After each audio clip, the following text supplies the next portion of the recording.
देवीं त्रिभुवनेश्वरी गो सावित्री प्रवक्ष्यामि व्यासेनोक्तं सनातने यस्य श्रवण मात्रेण सर्वपापै प्रमुच्यते गवां निश्वसितं वेद षषडङ्ग पदक्रमा शिक्षां व्याकरणं छन्दो निरुक्तं ज्योतिषं तथा एता सामग्र शृङ्गेषु इन्द्रविष्णु स्वयं स्थितो शिरो ब्रह्मा गुरुस्कन्धे ललाटे वृषभध्वजः कर्णयोः अश्विनो देवो चक्षुषो शशिभास्करो दंष्ट्रेषु मरुतो देवा जिह्वायां च सरस्वती कण्ठे च वरुणो देवो हृदये अव्यवाहनः उदरे पृथिवीं देवी शशैल वनकानना ककुदित्यौ च नक्षत्र पृष्ठे वैवस्वतो यमः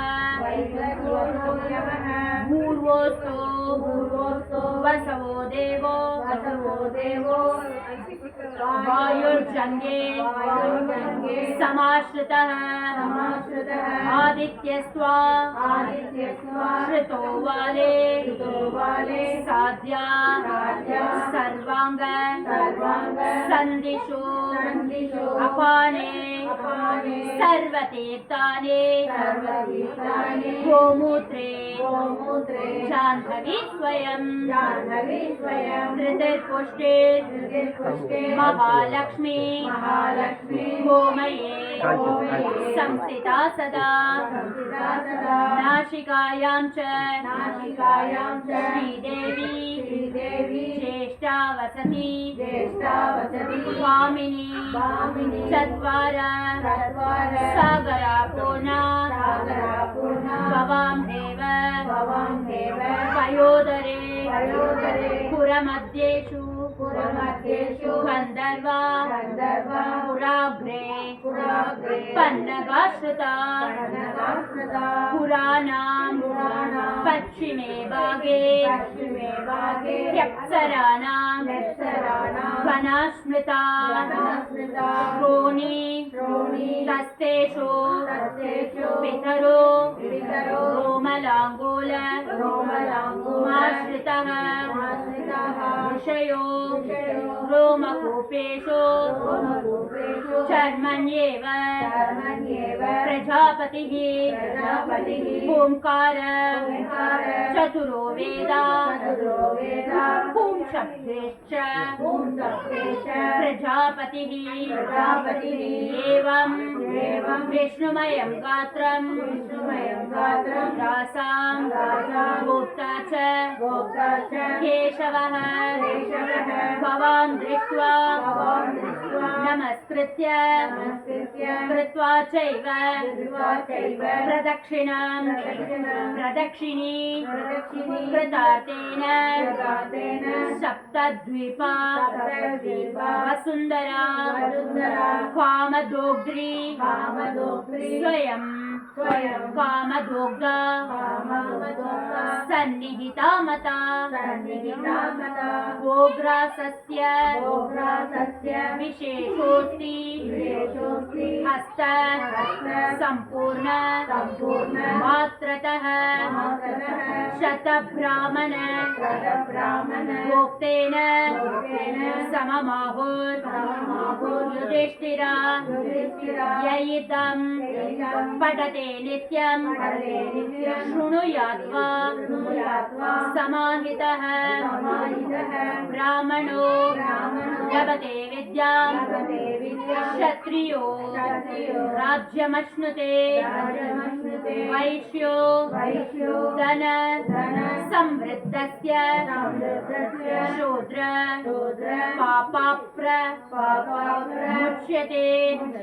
गर्भिणी जनयेत् पुत्रं कन्या भर्तारमाप्नुयात् सायं प्रातस्तु पठतां शान्ति स्वस्ति अयनं महते अहोरात्र कृतं पापं तक्षणात् परिमुच्यते फलन्तु गोसहस्रस्य इत्युक्तं हि ब्रह्मणा पुरा गावो मे व्यग्रदः सन्तो गावो मे सन्तो पृष्ठतः गावो मे हृदये सन्तो गवां मध्ये वसाम्यहं सुरभे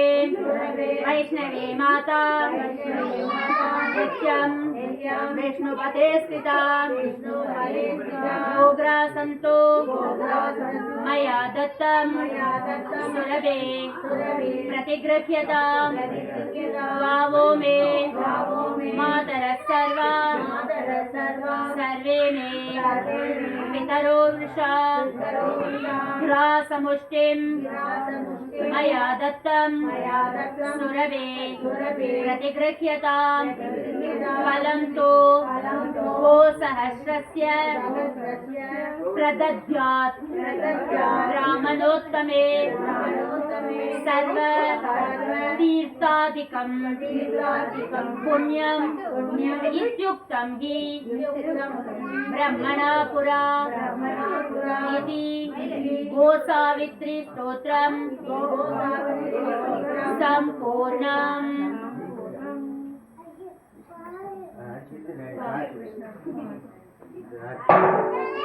वसुदेवसुतं देवं कंसचाणूरमर्दनं देवकी परमानन्दं कृष्णं वन्दे जगद्गुरुम्।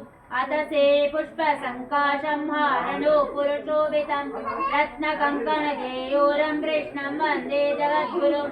कुटिलालकसंयुक्तं पूर्णचन्द्रनिबाणनं विलसत्कुण्डलधरं कृष्णं वन्दे जगद्गुरुम्। मन्दारगन्धसंयुक्तं चारुहासं चतुर्भुजं परिविञ्जावचूडाङ्गं कृष्णं वन्दे जगद्गुरुम्। उत्फुल्लपद्मपत्राक्षं नीरजे मूर्धसन्निभम् यादवानां शिरोरत्नं कृष्णं वन्दे जगद्गुरुम्। रुक्मिणीकेण संयुक्तं पीताम्बरसुशोभितम् अवाप्ततुलसीगन्धं कृष्णं वन्दे जगद्गुरुम्। रुक्मिणानां कुचद्वन्द्वकुङ्कुमाङ्कितवक्षसं श्रीनिकेतं महेश्वासं कृष्णं वन्दे जगद्गुरुम्।